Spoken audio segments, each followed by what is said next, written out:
there is a curious paradox, which is, to love is unconditional, but to be loved is conditional.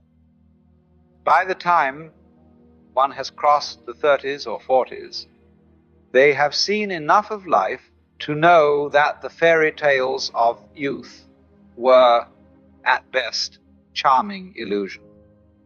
One begins to understand that love does not appear as a reward for virtue, nor is it guaranteed to remain, simply because you have been loyal, patient, or deserving.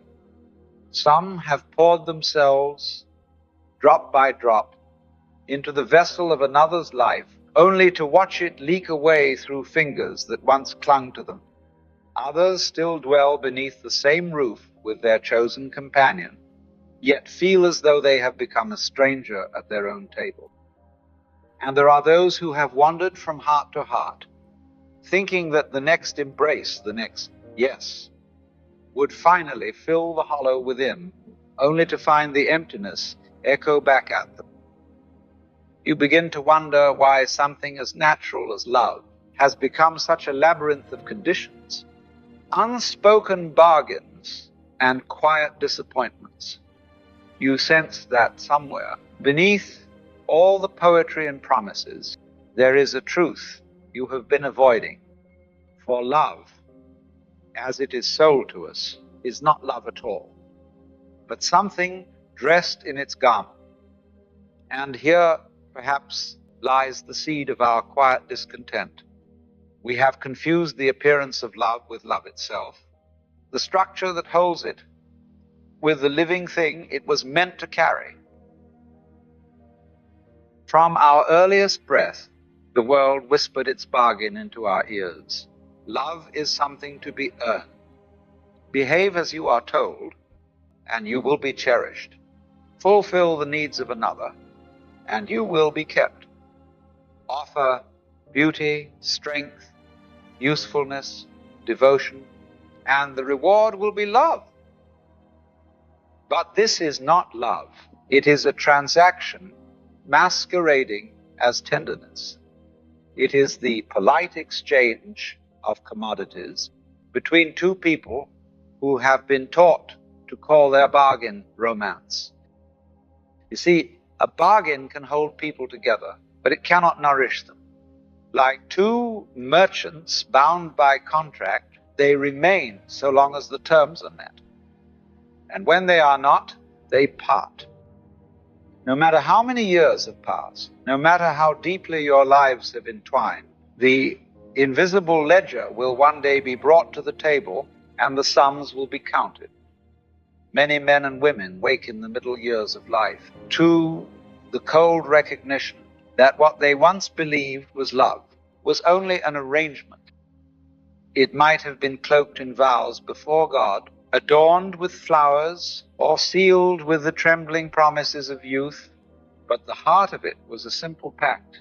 I will give you what you desire if you will give me what I desire. And when the giving stops, whether through weariness, age, illness, or simple change, the warmth fades. The eyes that once sparkled at your arrival now glance past you as if you had become little more than a shadow in the room. We were never told as children that such love is a performance and that performances end. When you mistake the bargain for love itself, you spend your years in quiet exhaustion. You give your time, your loyalty, your devotion, believing this will secure the thing your soul longs for. But what you have secured is not love, only the continuance of an arrangement. And so it happens that many, after years of faithful giving, find themselves bewildered when the warmth fades. Not because they cease to care, but because life has moved, as all things do. Nothing stands still. Even stone wears away. Even plastic warps with time. The man or woman you first knew has changed, just as you have, and the bond built upon fixed terms begins to strain under the weight of impermanence. And there is another truth, more difficult to swallow. When the demands of the bargain are no longer met, the mask will fall. In the absence of what they sought from you, be it comfort, affirmation, or security, some will show you who they truly are. The tenderness you thought was theirs by nature may vanish, revealing not cruelty perhaps, but a hollowness where love was never rooted.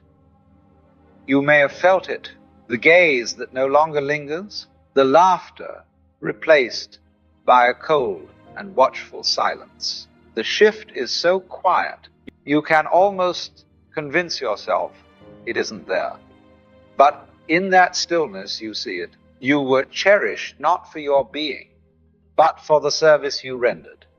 And when such a union falters, it does not simply end.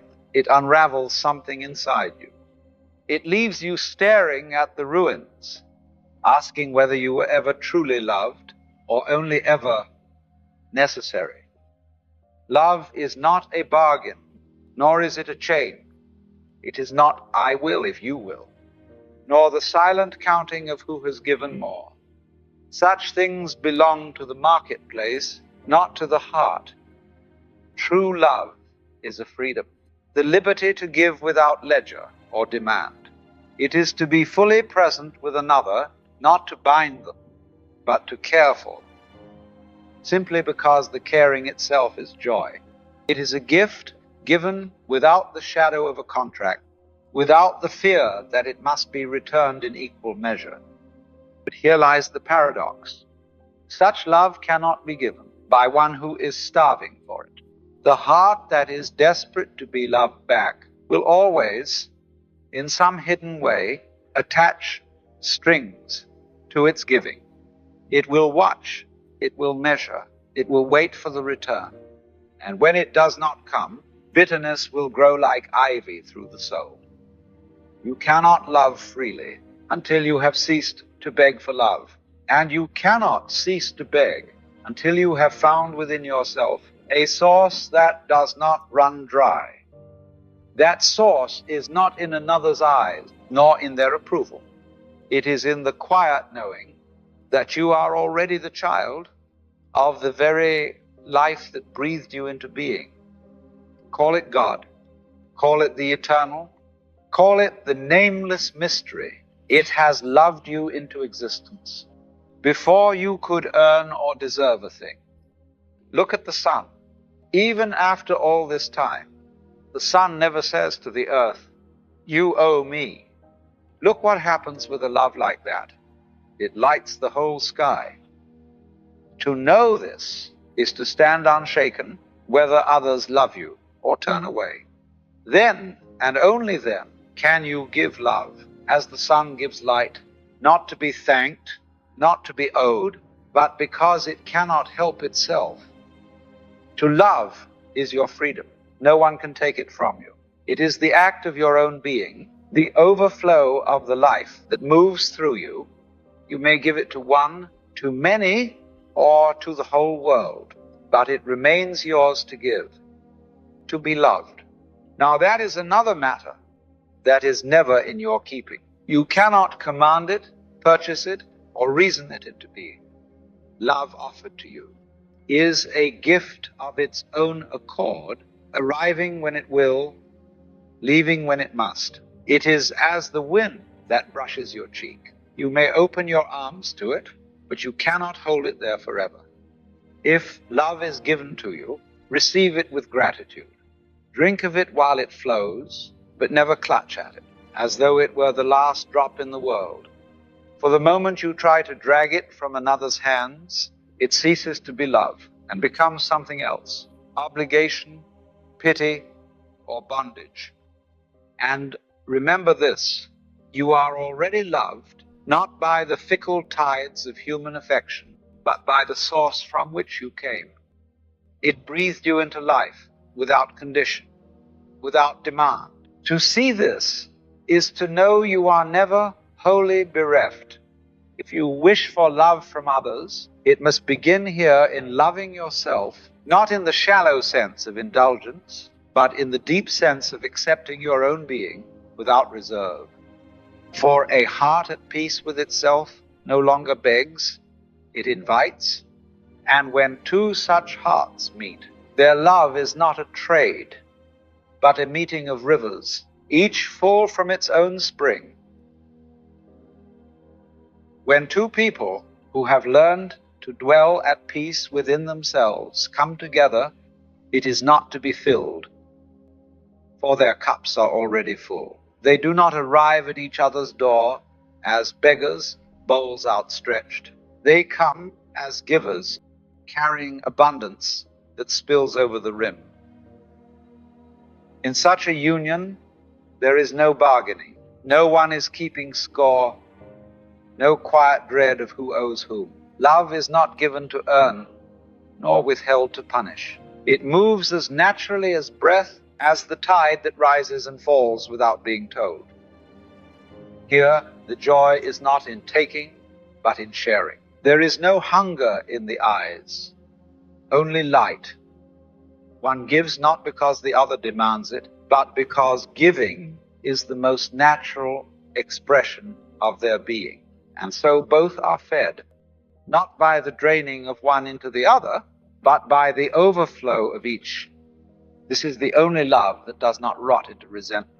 For where there is no emptiness to be filled, there is no fear of losing. When two full hearts meet, they are free to let each other be, to grow, to change, to wander and return, without the grasping that turns love into a cage. And yet, such a meeting is rare, for most search the world to find another who will complete them, not knowing they were never half a person to begin with. Only when you drink deeply from your own well will you find another who drinks from theirs. And together you will not merely survive, you will overflow. The world you meet each day is not a stranger. It is yourself in another form. You cannot draw from a well what is not in it, nor can you meet in others what you have not yet met. In your own heart, if you carry a hollowness within, you will find yourself surrounded by those who take, not because the world conspires against you, but because nature fills a vacuum. Those who have nothing will seek from you what you have not given to yourself, and you will mistake their hunger for love. If, on the other hand, you move through life with a fullness of being, you will meet those who also carry an abundance. They will not clutch at you or drain you, for they are not living on scraps. Instead, you will find an ease in their company, a recognition as though you had always known them. This is not a mystical trick, nor some hidden cosmic law, but a simple truth of human meeting. The depth to which you have faced yourself becomes the depth to which you can meet another. Most quarrels in love are not between two people, but between the unexamined shadows each has brought along. So, before you go searching for kindness, tenderness, or devotion in the eyes of another, turn inward and meet your own gaze, not to condemn yourself, nor to tally your flaws, but to make the acquaintance of the stranger you have long carried in silence. For it is this hidden self who extends the invitation to others, this unseen presence, who will decide whether the love you meet will be a feast to your soul or the slow unraveling of it. When this truth takes root in you, do not hoard it. Place it gently in the hands of your children, for they are stepping into the same illusion that once ensnared you. Teach them that love is not the trembling romance of songs, nor the solemn bargain sealed before altar and law, It is the willingness to give without the shadow of a demand, to care without the constant fear of loss.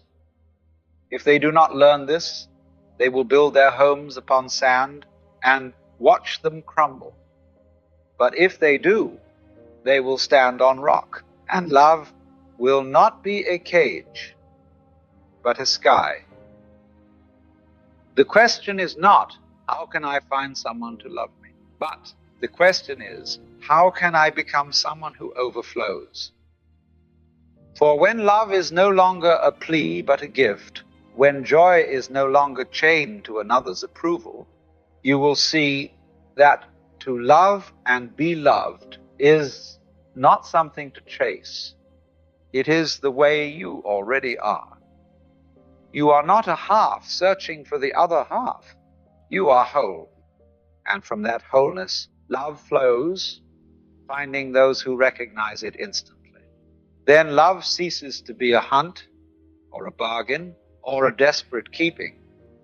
It becomes the quiet, steady light of the sun, needing nothing in return, yet warming the whole sky.